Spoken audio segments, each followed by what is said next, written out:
네, 안녕하세요. 우리 지난 시간에 이어서 어, 페이지 121페이지 또 살펴보도록 하겠습니다. 보면 우리 지난 시간에 목회 방식의 전제군주적인 그런 하나님에 대해서만 일신론적인 하나님에 대해서 가르치고 또 그것을 습득해서 교회가 운영이 되는 그런 현실에 대해서 이야기를 조금 나누었습니다. 어, 관련해서 오늘 제목이 하나님은 천상에 있는 슈퍼마초가 아니다 라는 제목으로 시작을 하도록 하겠습니다. 121페이지 맨 밑에 보면 이슬람교는 단일 신교죠. 또 유대교도 단일 신교가 맞습니다. 두 종교에 따르면 122페이지 오직 하늘에 있는 알라 하나님, 이슬람은 그렇고 또 야훼 하나님, 또 유대교만 하나님이기 때문에 아주 슈퍼 권력을 가진 마초에 해당한다. 그것이 넷째 줄 122페이지 위에서 넷째 줄 보면 제도에까지 왜냐하면 그 하나님이 어떤 분이냐에 따라서 그 신앙인들은 그 신의 백성이기 때문에 따라가야 되죠. 제도 자체도 또 그쪽으로 가게 되어 있습니다. 그래서 이 두 가지 이슬람이랑 유대교는 아주 위계적이고 교권적이다라는 이야기를 합니다.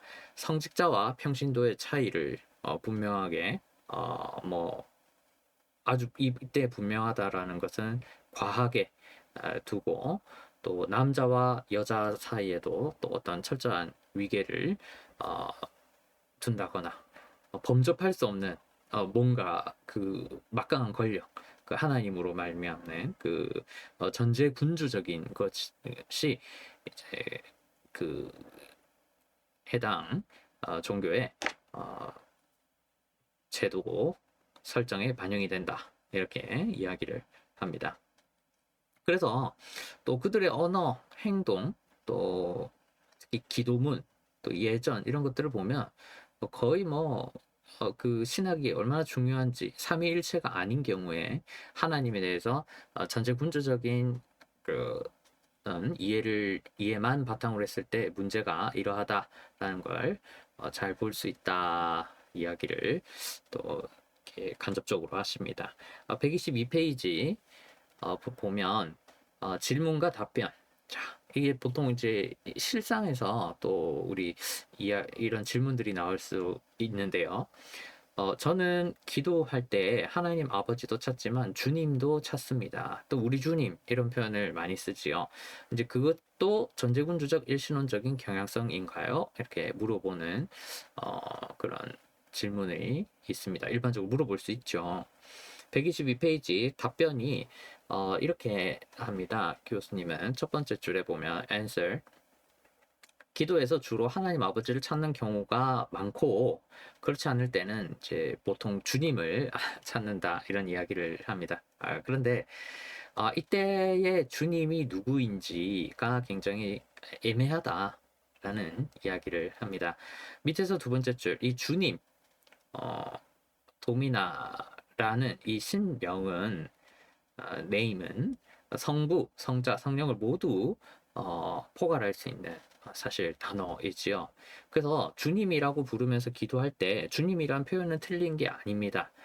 다만 기도를 할 때 삼위 하나님을 향해서 바치는 기도여야 그 주님이라는 표현의 의미가 정확하고 그러해야 한다라고 이야기하죠. 그리고 하나님이라는 표현도 123페이지 첫째 줄에 보면 그 기도하는 경우에 하나님 그냥 이렇게 부르는 경우도 있는데 역시 마찬가지로 삼위를 향한 기도에 해당한다. 이제 그 점을 꼭 기억하고 사용하면 된다라는 게 요지입니다.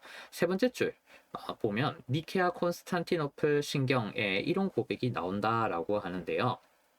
이렇게 나오죠. 이번에는 그냥 읽어보겠습니다. 우리는 주님이시며 생명의 수혜자이신 성령을 믿습니다. 주님, 성령. 성령은 성부로부터 영원히 나오시며 성부와 성자와 더불어 동일한 경배와 동일한 영광을 받으시며 예언자들을 통하여 우리에게 말씀하셨나이다 라고 이야기를 합니다. 주님, 하나님 다 삼위를 향해서 쓸 수 있는 표현이고 그러해야 한다.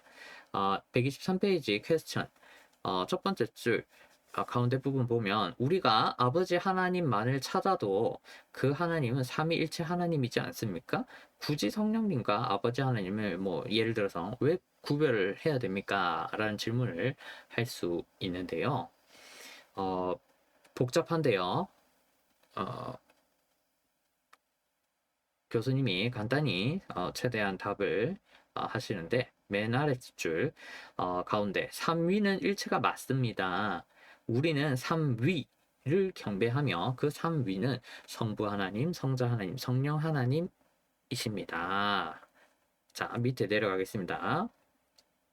4줄 더 내려가서 문단이 바뀌죠. 그러므로 성부, 성자, 성령께 동일한 경배와 존귀와 영광을 돌리는 기도 훈련과 예배 훈련은 대단히 중요하다라고 이야기합니다. 다시 하나, 둘, 셋 내려가서 이러한 경배와 기도의 훈련을 통해 삼위 하나님의 존재의 신비인 다양성 속에서 일치를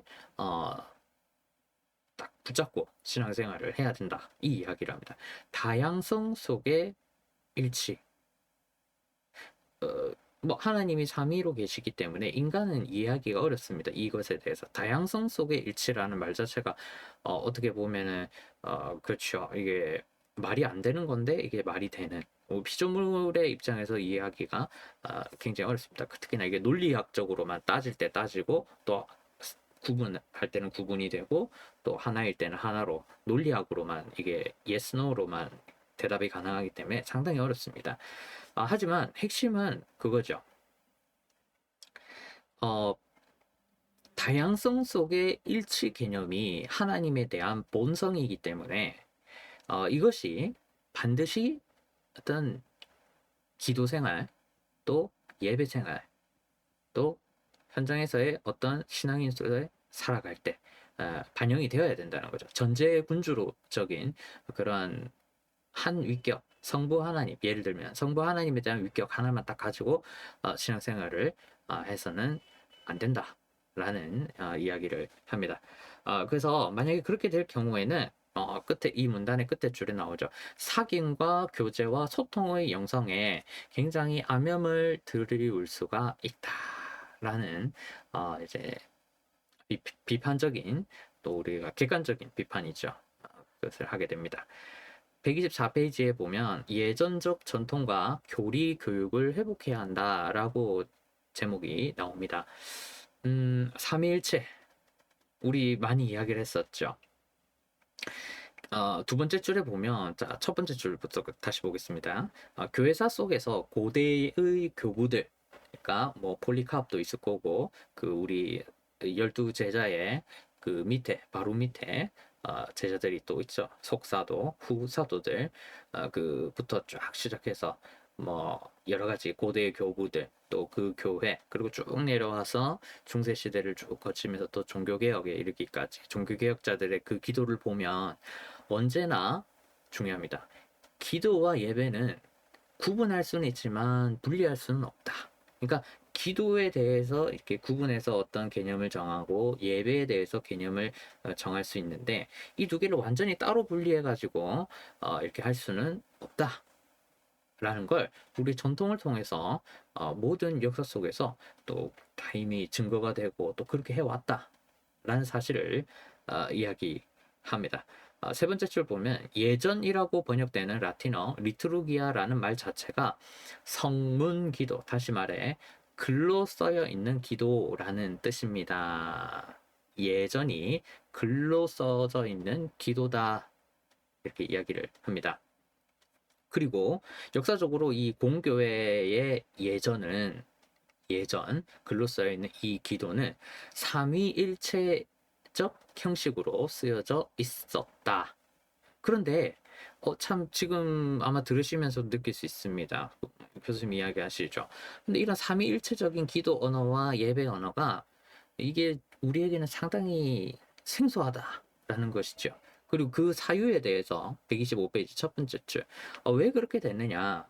예전과 기도 언어에 대해서 이제 우리가 청교도 선교사들로부터 되게 이제 그 전수를 받았죠. 특히 미국 또 뭐 호주 뭐 예를 들면 이런 선교사들로부터 받았는데 이 그 성향이 굉장히 청교도에 대해서 비난하고 그런 게 아니라 청교도의 성향은 사실 예전과 기도 언어에 대해서는 굉장히 의식이 좀 약합니다.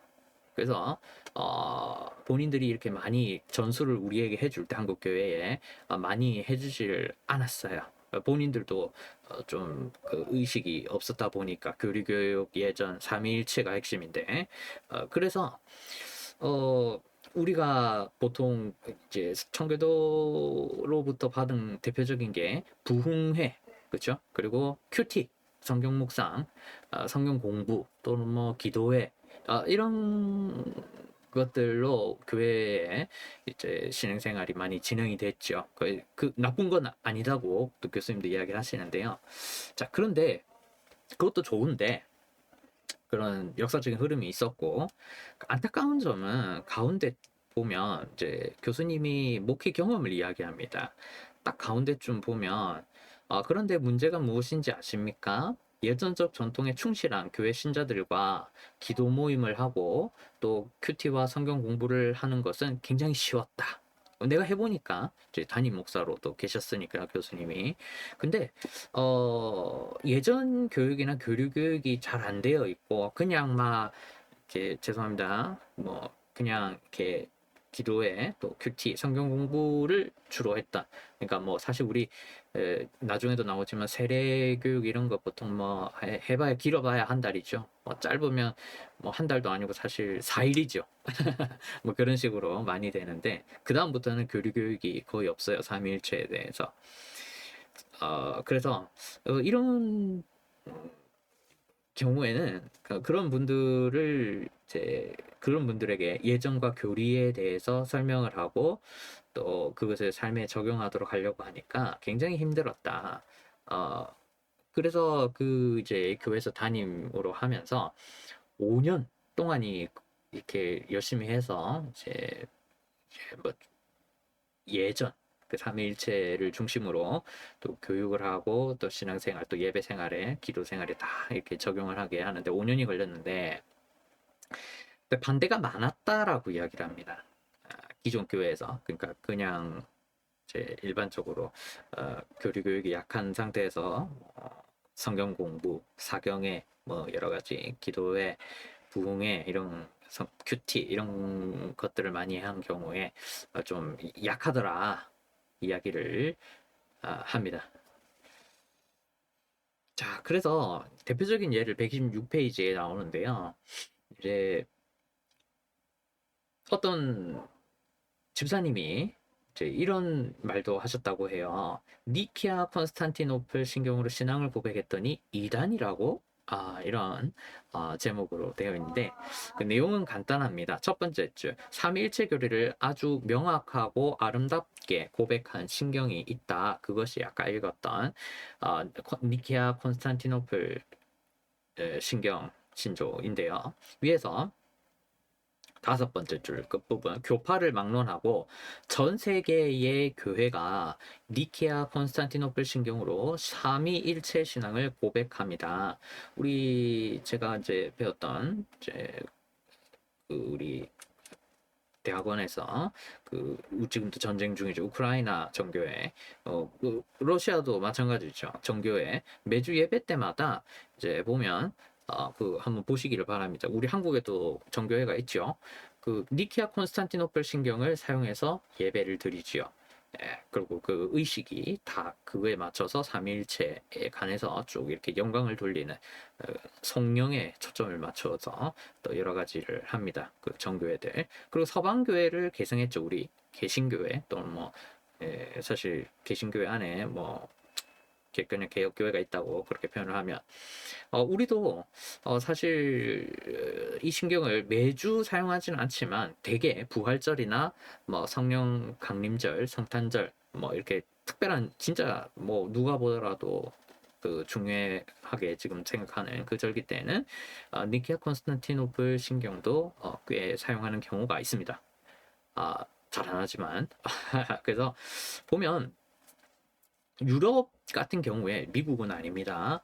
유럽의 개신교회도 이 신경으로 신앙 교육을 하는데 고백을 하는데 한국 교회는 이 뭐 잘 쓰지 않는 상황이다. 그래서 그 목회했던 교회에서 교수님이 부활절 날에 이 니케아 콘스탄티노플 신경을 이제 고백을 하니까 예배를 마치고 집사님이 와가지고 목사님 우리 교회 이단 아니에요? 뭐 이렇게 물어봤다라는 이야기도 또 경험도 한번 이야기를 다룹니다. 현실에서 삼위일체가 전혀 삶에 그러니까 뭐 이 삶이라는 거는 신앙인에게 삶은 뭐 예배, 기도 뭐 이런 게 당연한 거죠. 그런 거에 전혀 적용이 되지 않았다라는 이야기를 합니다. 다음 127페이지를 보면 니케아 콘스탄티노플 신경에 대해서 조금 더 설명을 하시는데요. 물어볼 만하죠. 일반 성도들이 앤셀 두 번째 줄 보면 사도신경은 이 신경의 요약판이다. 보면 사도신경에는 성령에 관해서 뭐라고 하냐면 성령을 믿사오며라고 간단하게 우리 되어 있죠. 근데 니케아 콘스탄티노플 신경은 이 성령에 대해서 이 조항을 구체적으로 좀 더 진술을 합니다. 이 교리사적으로 이야기를 또 하십니다. 보면 니케아 콘스탄티노플 신경에서 성령의 인격성이 최종적으로 확정되고 고백되었다라고 합니다.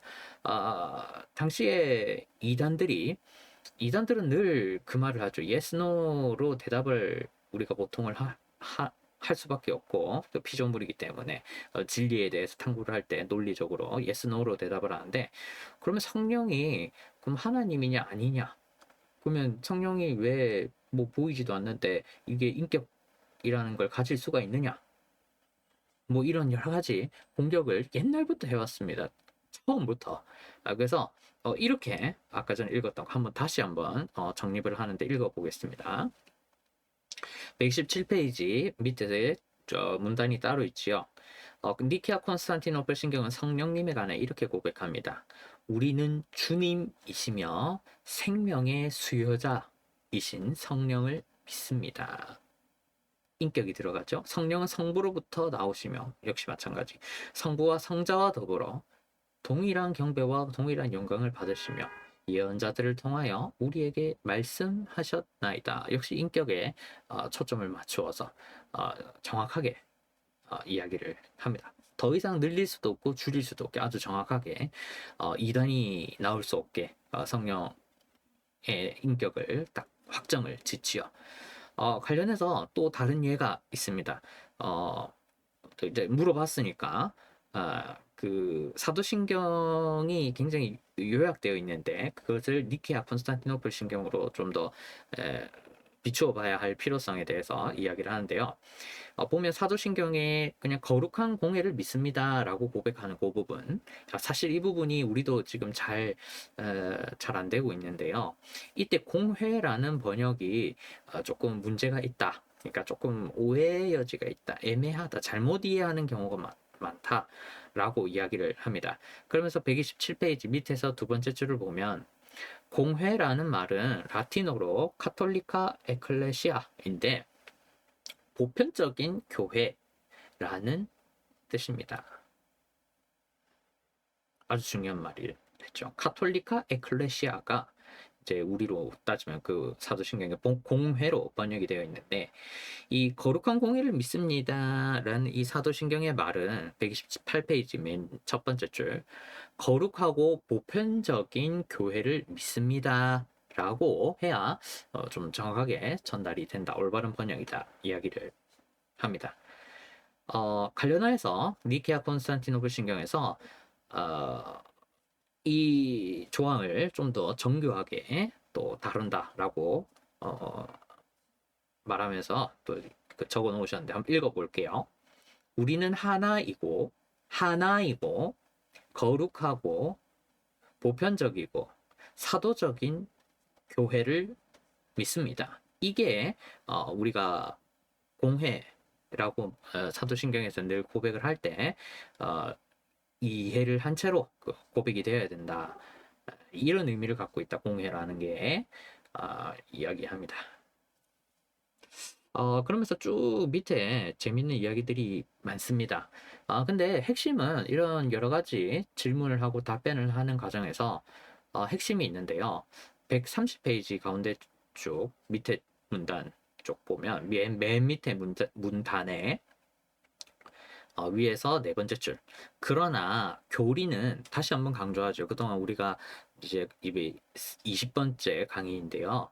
교리는 사실 예배에서 나온 것이다. 그러므로 교리의 언어는 이게 기도의 언어이다. 그러니까 교리에서 뭔가 논리를 따지고 할 때에도 기본적인 그 안에 전제되어 있는 것은 우리가 하나님을 예배하는 가운데 영광을 돌리는 경배와 찬양을 이제 하는 목적으로 이것을 정리해 놓은 게 교리다라는 것을 잊지 말아라 이 이야기를 합니다. 그것이 우리 삼위일체에 관한 부분이 제 맨 첫 번째였다면 또 다른 이론들이 있지요. 우리 교리가 삼위일체론 말고도 또 초대교회부터 이전 종교개혁 시대까지 늘 여러 가지 이단과의 그런 싸움 또 그 가운데 하나님께 영광을 돌리는 그 과정에서 이제 교리들이 생겨났는데 그 예배 중에 또 어떤 것들을 고백하죠? 대표적으로 두 본성 교리, 예수님에 대해서 예수님이 신성과 인성을 갖고 계신 분이다. 그것에 대해서 인간은 피조물로서 경배와 찬양을 할 수밖에 없지요. 인간이 이해할 수 있는 영역이 아닙니다. 그래서 이것을 예배 언어에서 기도로 이렇게 표현을 하고 했었다. 그래서 그것이 논의되고 논의돼가지고 정리가 된 게 두 본성 교리다. 라는 기독론에 대해서 이야기를 하고요. 또 예배 가운데 또 마라나타 찬양과 함께 이제 초대교회 때부터 예수님 다시 오십시오. 우리 재림하실 거잖아요. 그 찬양과 함께 그 다시 오시면 열망하고 간구했던 것을 이제 정리한 것이 종말론이다. 그래서 예배 때에 그런 기도를 드리고 또 신앙생활 얼마나 힘들었습니까? 초대교회 때도 그렇고.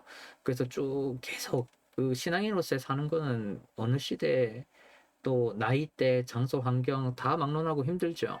그러니까 예수님 빨리 오십시오라고 말을 하는 게 정상입니다. 그래서 이 종말을 찬양할 수밖에 없는 그런 것이 예배 가운데 다 들어 있었고 이제 그것을 정리한 게 종말론이다. 이제 그렇게 핵심적으로 여러 가지 퀘스천 또 앤서 하면서 다룹니다. 그래서 이렇게 모든 교리가 예배 또는 뭐 예전과 직접적으로 아주 밀접한 연관을 갖는다. 이것을 꼭 유념하여서 우리가 교리를 접근하고 특히나 삼위일체에 관해서 분명한 포커싱을 한 채로 기도, 예배, 일반적인 어떤 신앙생활 또 교육받는 것에 대해서도 해야 한다라는 필요성을 교리의 필요성, 특히 삼위일체의 필요성을 삼일체론의 필요성을 이야기합니다. 오늘은 또 여기까지 한번 나누도록 하겠습니다.